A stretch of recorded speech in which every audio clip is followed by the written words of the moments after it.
us. It's going to be a long, hard struggle looking how things are today. I was talking to a despairing person the other day and just was overwhelmed with all the bad things happening. That it really is the kind of the end of the world. It's the end of Israel, the end of America. The world's going to fall into disorder and tyranny. And I said to him, one thing I learned from jiu-jitsu, you don't start a sparring match by acknowledging defeat. You go in thinking, yeah, this might be hard, but I'm in for the long game. We have good skills. We're going to turn this thing around. So I want everybody to realize, we can despair. There's rough things going on, but you don't go into a struggle admitting defeat. You go into a struggle and say, this is going to be tough. It's going to be a long game. We have to master our skills, spread the word, spread truth, spread real justice, not what goes under the guise of justice in many circles today. And I think we're all enlisted and up for it. Okay, so the origin of Shabbat Hagadol is found in the book of Malachi. Remember, Malach is an angel or a messenger. Malachi means my angel or messenger. In English, people say Malachi. That's okay. There are many words in Hebrew that are mistranslated into English. But if you want to know the Hebrew way of saying it, it is the book of Malachi, my messenger. All right, to go into my message for today, I'm interested in a couple of things. And remember, if you go into the deep study of Passover, the Passover Haggadah, it really is a very finely crafted libretto for an opera. I don't recommend trying to teach that at a Passover Seder. Everybody who studies the Passover Seder deeply and carefully is amazed at what they find there, and then they want to teach everybody, but that's not why people come to a Passover Seder. So I wrote an article years ago for the Jewish Journal called Seder for One, which means having your own Seder before you go to a Passover Seder, and remember why people are coming there. First of all, just to be with other people, to listen to our origin story. I'll talk about that in a moment. To engage in the rituals. People want meaning, fun, connection. And I think anybody who's at a Seder or presiding at a Seder ought to remember why people are coming. In fact, at some of our Seders, we ask everybody, what's your goal for tonight? What do you want? And it's people who are Jewish, connection with my past, be with other Jewish people, and engage in the rituals. People who are not Jewish say, I really want to understand this. It sounds so interesting. It sounds so fun. Please involve me.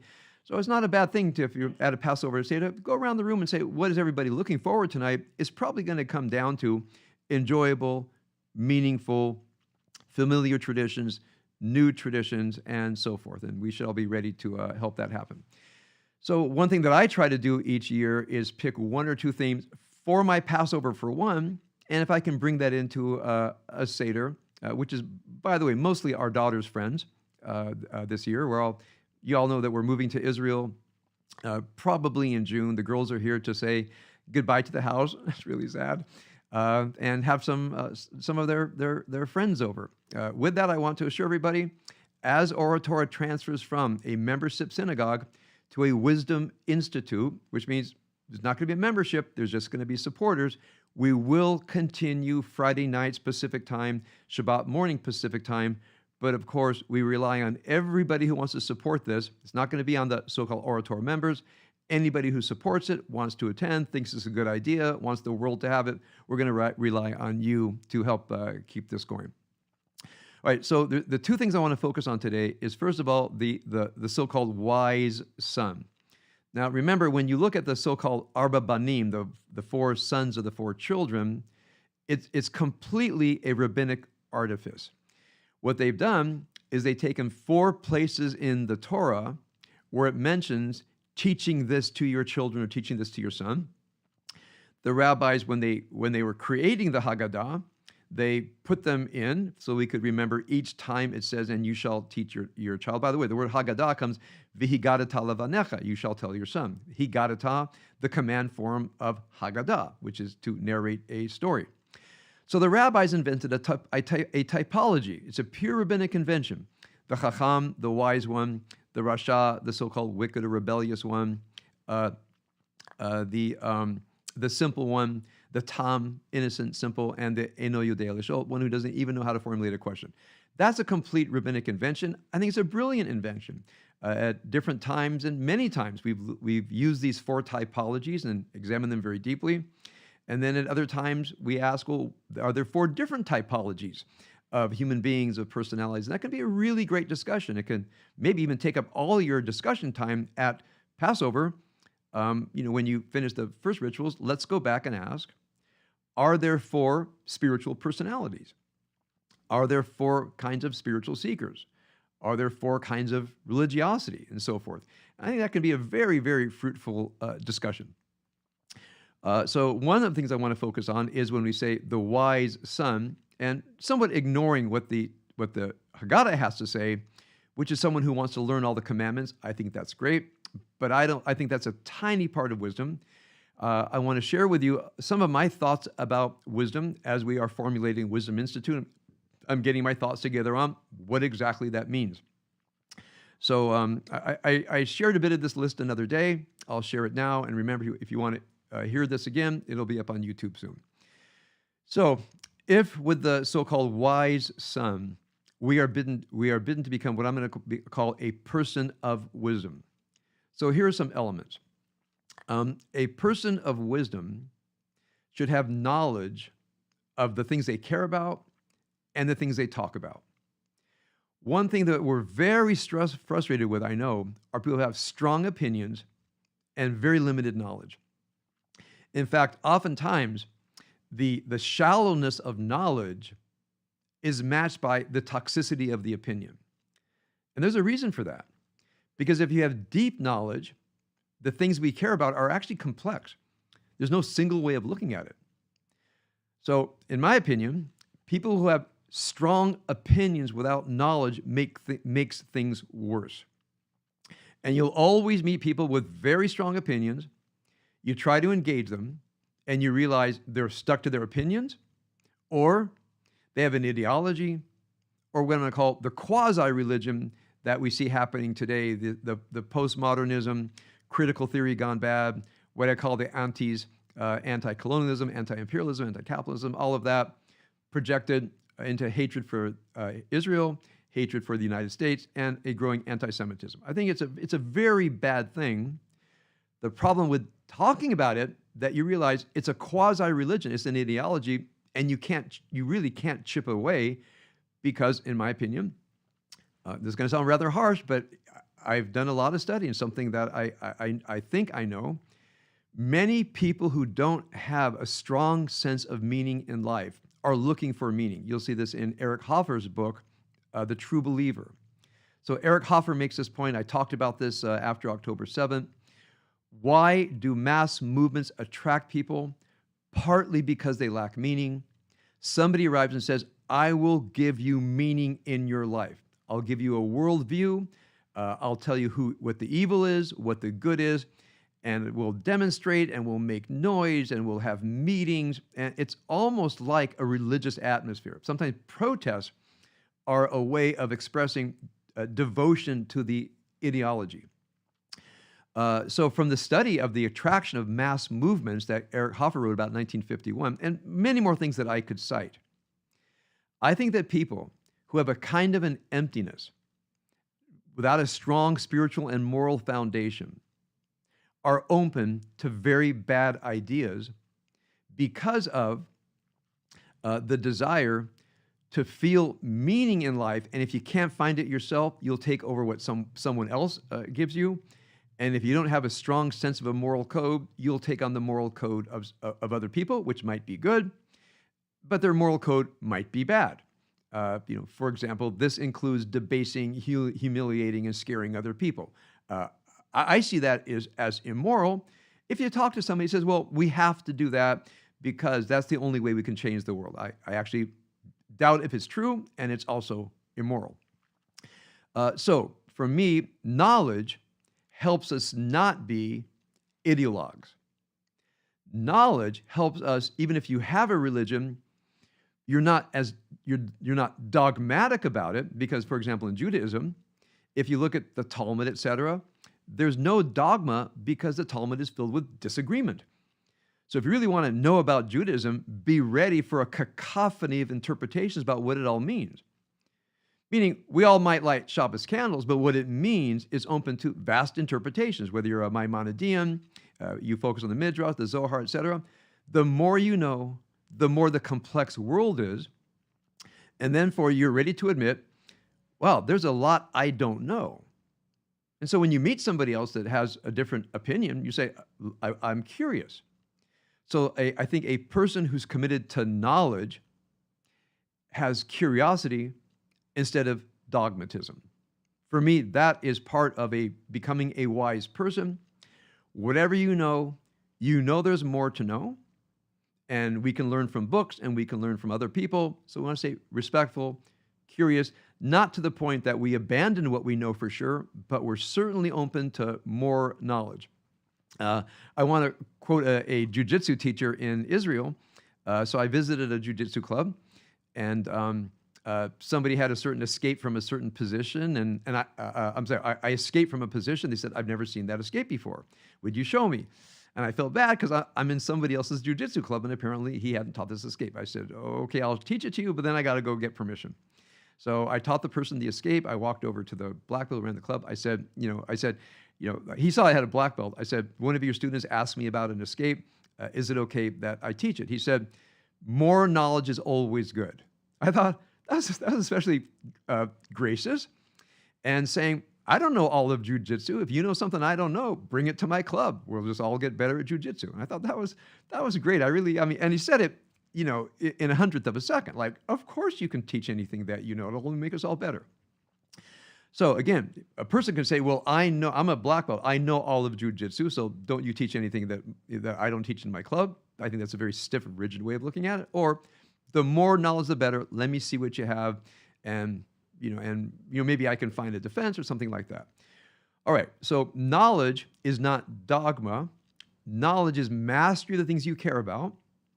A person of wisdom wants relative mastery. If you're going to talk about it, have an opinion about it, at least know something about it, and realize you don't know everything about it. Now, I'm discussing wisdom. Knowledge is one element of wisdom because, of course, there are knowledgeable people who are not wise. You might say, that's a super knowledgeable person, but not a very wise person. Why might they not be wise? Well, another core element, as we discuss wisdom because of the wise son, is what I'm going to call rationality. So with knowledge, there's a special skill called rationality, and because this is such an essential part of wisdom works, which is the foundation of the Wisdom Institute, I'll define that word a little bit. What is a rational person? Well, first of all, a rational person has knowledge and doesn't have a narrative behind the knowledge, which means they're not looking for knowledge to populate their narrative. They actually are willing to learn things that might disrupt their narrative, like a good scientist. As I've read books on the history of science, one might think that scientists are committed to the scientific method, that they just want to learn empirical things and then come up with theories. If you look at the history of science, bitter debates arise because someone learned something new and people said, well, that can't be. That's irrelevant. That's a one-off. You can't develop a theory from that. And I'm thinking to myself, well, these are scientists. And so you look at the history of science, even science is filled with severe dogmatism and really ruining people's reputations. It's a really horrible thing when you look at the actual the politics and sociology of science.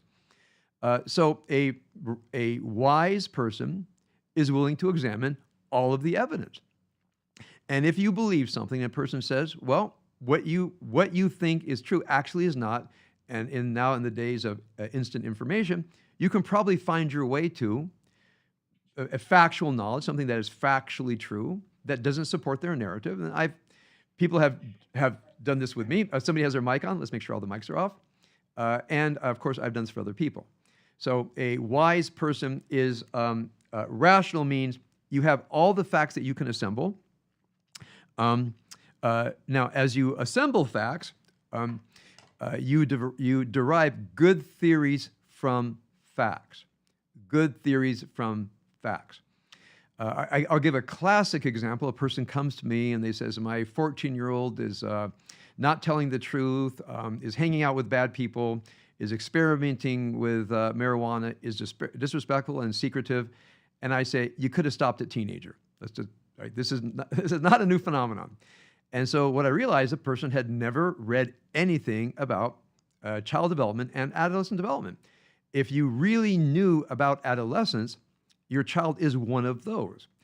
So instead of putting down your child, getting mad at your child for being this subspecies of human being called adolescent, figure out how to raise your adolescent in a wise way. Okay, so you assemble all the knowledge, you realize, well, I have an adolescent in the house. So oftentimes when people say to me, I don't understand why my husband does this. I don't understand why my wife does this. And my response is, well, give it a shot. They say, what do you mean by give it a shot? Because when they say I don't understand, that's actually a complaint. You know, the four C's: criticizing, complaining, condemning, escalating conflict. When a person says, I don't understand my wife or husband, what they really mean is, I don't like it. I just try to turn around and say, give it a shot. In your amount, what accounts for that behavior? A wise person won't complain how a person is. A wise person will look at a behavior and try to understand what kind of things might be going on inside of a person, consciously or unconsciously, that would produce that kind of behavior. It might be personality. It might be stress.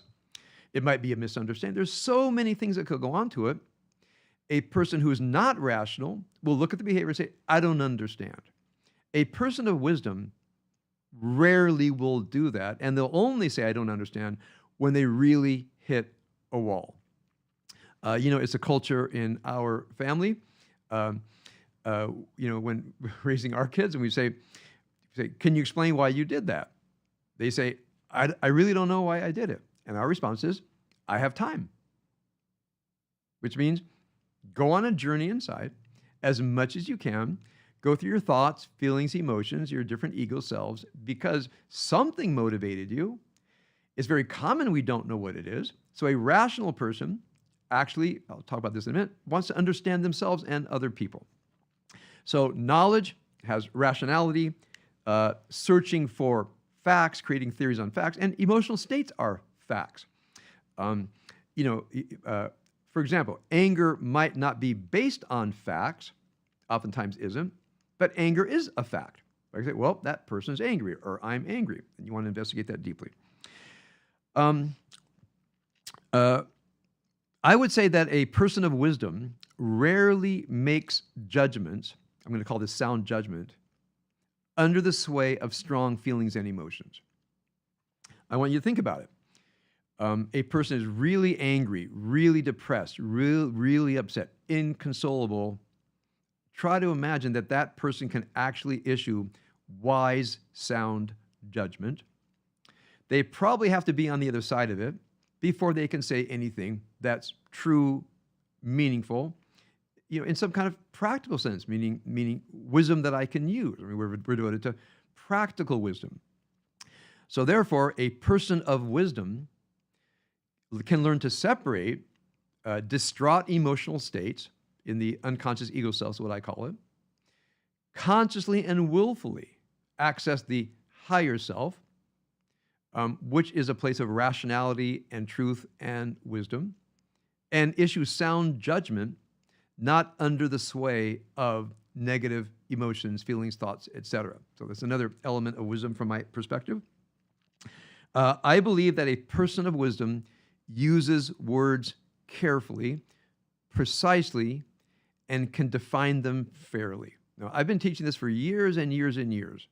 When people say to me, that was horrible what they did, and I thought it was, you know, rude, I thought it was ill-considered, but horror, we're going to wait for horror. What people do is they use words that ratchet up their feelings, and then they define other people according to their ratcheted up feelings. And this is called philosophical, people call this philosophical therapy. I just call it wisdom counseling. Use words that fit and be able to define your words as is used by precise speakers of your native language. Now, parenthetically, this is one of my deep, profound objections to people using the word genocide, when I think that what they mean is avoidable, unnecessary civilian casualties. I think that's what they mean. Avoidable, unnecessary civilian casualties. They might say intentional civilian casualties. And if they say there are intentional civilian casualties, what some people might call collateral damage, or maybe there's an intention to kill civilians. Now, in warfare, when somebody intentionally kills civilians, that's called a war crime. But not every war crime is genocide. Meaning, if you look at the unnecessary, avoidable deaths of civilians in war, no war comes to mind that doesn't have civilian casualties that are avoidable, preventable, and sometimes, larger, small scale, intentional. Now, when does it rise to genocide? That's an interesting question, but having taught Shoah, the genocide of the Jews in Europe in the Second World War, we developed an understanding, which really is the intent to destroy an entire ethnic group, including their culture, etc. So the genocide of the Jews fits. The genocide in Rwanda fits.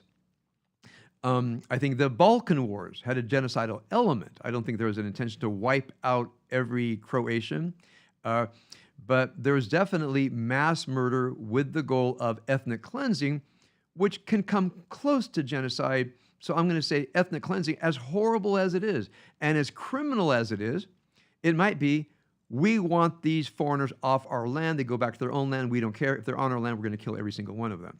Now, some people call that genocide. I reserve genocide for what happened to the Jews in World War II. I reserve genocide, what happened to the Armenians in the First World War, what happened in Rwanda, certain other cases. So why are people, now I'm trying to apply my knowledge and insight, do people so much want to accuse Israel of genocide? It's really an obsession. They're not using it in Ukraine. They're not using it anywhere else. Okay, I have a theory. I could be wrong. Jews have used the Holocaust as a justification for the state of Israel, right or wrong. But I think we've heard that before. The genocide proves that Jews are not safe in the world. They must have a land of their own so they can protect themselves. Okay? Now, again, I'm not saying that is true or rational. I'm saying it's a statement I've heard and it might be true. So genocide justifies the state of Israel, to put it very briefly. So how do you attack that idea? Well, Israel is committing genocide, so they've lost their right to their country. If they're the victims of genocide and create a state, if they perform genocide, they've lost their right to their state. So I think accusing Israel of genocide is a way, now it could be wrong, this is my theory, is a way to delegitimize the existence of the state of Israel and accuse the Jews of the worst thing ever done to them. It's a way of delegitimizing Jewish experience, delegitimizing the state of Israel. So if I hear somebody say genocide, I'll say, may I ask you what your definition of genocide is? And if they say intentional killing of civilians in a war, I will say, as a historian of the Second World War, that's usually not called genocide, because if so, well, who was one of the most genocidal, if that were true, Franklin Roosevelt, Winston Churchill, and all the Allies, if you look at the way they fought the Axis powers. Certainly Stalin, no doubt. And then you start looking at warfare, then the word loses its meaning, because then we actually don't have a word for conquering an enemy by killing civilians, which we the United States did on an enormous scale in the bombing of civilian locations in Germany and Japan, as you all know. Now, I haven't heard very many people calling Franklin Roosevelt a perpetrator of genocide, but if that's your definition, then Franklin Roosevelt should be reframed as a person who willfully committed genocide, and Harry Truman. So that's why I want to reserve the word genocide for something unique, because in the bombing of Germany to submit Germany to the Second World War and Japan, there was no attempt to actually exterminate the German people. There's no attempt to exterminate the Japanese people. It was intentional to shorten the war, which would save casualties in the end. That's one of the explanations. I'm not saying it's true. I'm saying it's something that I've heard, and it might be true.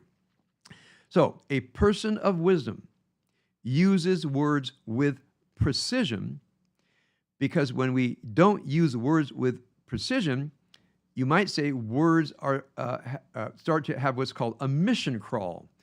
When you have a mission and it expands and expands and expands, if you say, well, the mission of a word is to communicate meaning, at least that's one of the missions, especially in something that it's not poetic language, it's not narratival, it's actually used to discuss things rationally. When you use words imprecisely, they wipe out other words. And then the word becomes somewhat meaningless because it's only a rhetorical device. I'm sharing this with you. You can check on the YouTube if you want to. But I'm not saying I can say all of this at a Seder. But when I think of a person of wisdom, that the so-called wise son inspires me for this conversation, a person of wisdom uses words precisely and doesn't allow words to obliterate other words, let other words have meaning. And this is all up for discussion. But I don't recommend letting words put other words in their umbrella. A few more things about a person of wisdom. A person of wisdom, in my mind, is fair-minded.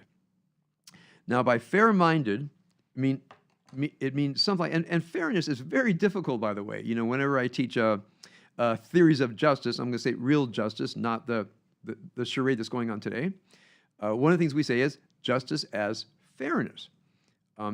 That when you look at an issue, you hear all sides of an issue, you ask yourself, is there a fair way to resolve this? Where both people walk away, let's say reasonably unhappy. That's actually a term I came up with many years ago. Both sides are reasonably unhappy. Now, not always, because sometimes the fair decision makes one person very happy and another person very unhappy. But at least a person of wisdom can make a case. I'm going to say what I think. I'm going to give my judgment, and I'll tell you why, and hopefully you will believe that this is fair-minded. By the way, in counseling, remember, I don't see myself as doing therapy. I think this is called wisdom counseling. And one thing many people want is, well, what's right? Not how do we feel and why do we feel it, but can you offer your opinion on who's right? And I say, I don't like to. So what I'm going to have to do is hear a lot more, get a lot more information, develop good theories about your information, separate my own feelings, because sometimes things that happen certainly arouse feelings inside of me. I can become judgmental. I got to read that out.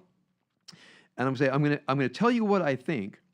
I'll be fair-minded, but I have to back it up with all my knowledge and theories so that although you might not like my opinion, you will say, yes, that's fair-minded. So fair-minded is not just having knowledge and facts and theories, but truly understanding things from as many relevant perspectives as possible. The last thing I'll say about wisdom is insight to yourself. A wise person has to have insight into themselves so they know that they're not reading their narrative onto a situation. Now, I don't mean this in venting. When we vent our emotions to people, to another person or to a therapist or somebody, I recognize that people are venting. They're not saying true, rational, considered things. Everybody has to be able to vent as long as they know they're venting. But at some point, if a person wants to become a person of wisdom, they have to have insight so they understand the nature of their inner life. I don't have time for today to develop a theme that I want to develop. Is just as Passover is an origin story of the people of Israel, we also have origin stories of our own, which means points in our life, turning points in our life, including our suffering, that help direct us toward who we are today. So we don't have a single origin story. I think we have a collection of origin stories, and I'll use Passover to say that one thing you might want to do at this time is think of your origin stories, and as you consider them, ask yourself, are they relatively factual? Are my origin stories fair-minded? Not just how did I feel, but what actually happened. Again, I don't have time to develop this today, But one thing, again, this is in the background of a Passover Seder, is families to discuss their family history. What happened in our family when people can talk about it in a factual, non-defensive way, not try to push their narrative, but in a fair-minded way, without assigning blame, not talking about hurt, the history of a family or relationship. This is incredibly difficult. And one might have to prepare a decade to have that conversation. But I think understanding our origin stories and understanding the origin stories of others and understanding what I'll call the origin stories in families and relationships, I think is a worthwhile process, even if it takes 10 years of preparation. So insight into yourself, insight into others as much as possible, insight into the nature of relationships. This is all from wisdom work. I just want to mention it today. Understanding of the predictable life processes that people go through. A wise person can say, well, this happens in a lot of families. This happens in most couples. There's a start and a messy middle, and oftentimes a resolution if everybody is knowledgeable and rational and has goodwill. So I think that wise people have an understanding of actually even institutions. Institutions, organizations, associations, they have a life of their own. And I know because of my long experience in institutional life, nearly lifelong experience in institutional life, when somebody else is going through something, I might offer, may I offer you a thought? I'll say, well, institutions are actually associations, collections of people at some level, and institutions have their own story. And if one understands the processes, life processes, not just of people, but also of institutions. Sometimes people said, wow, that's so wise. It's like, it's not just me. It's something that institutions go through. I said, yeah. So the question is, what actually is happening, how I can guide it to a good resolution, and see myself as part of something that's beyond the understanding of people until they decide to become a person of wisdom. So all of this, I'll repeat it briefly. Knowledge, and again, fearless knowledge of the relevant facts, the commitment to rationality, which means you take your fearless knowledge and turn it into good theories, minimal assumptions, no prejudices, no jumping to conclusions, using language carefully, being fair-minded, insight into yourself, others, relationships, life processes of people, and the life process and nature of associations, organizations, etc. For me, all of this together as lifelong work produces something very simply called sound, wise judgment. If you want to be a reliable person who can give sound, wise judgment, in my mind, all this has to go on deliberately or intuitively. But whenever you've heard someone say something particularly wise, I almost guarantee you, most of this has gone on, again, either deliberately or intuitively. And one reason I want us to talk about this in some way, again, I know I offered a lot of information today, so this will go up on my YouTube channel soon. If that can be even a minor theme of a Passover Seder, it really might help some people. Because people don't have knowledge, they're not rational, they're swayed by their emotions and feelings, they have a narrative not rooted in facts, they're not fair-minded, they're suffering, they cause other people suffering, and there actually is something for that called wisdom. All right, that's the end of my talk today. I've gone a little bit over, so Abigail, we're going to turn straight to you to bring us around fourth base and get us home. Yeah, I would love you to have a response, always. It's really only about 2 sentences. Okay, good. We're glad to hear it. So let's give the camera to Abigail for a moment or two. When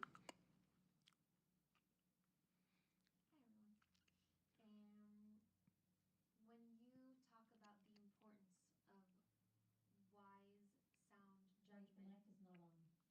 Hello? Can you hear me? Is it on? Hello? Hello? Give me a nod if you can hear me through the microphone. Yes.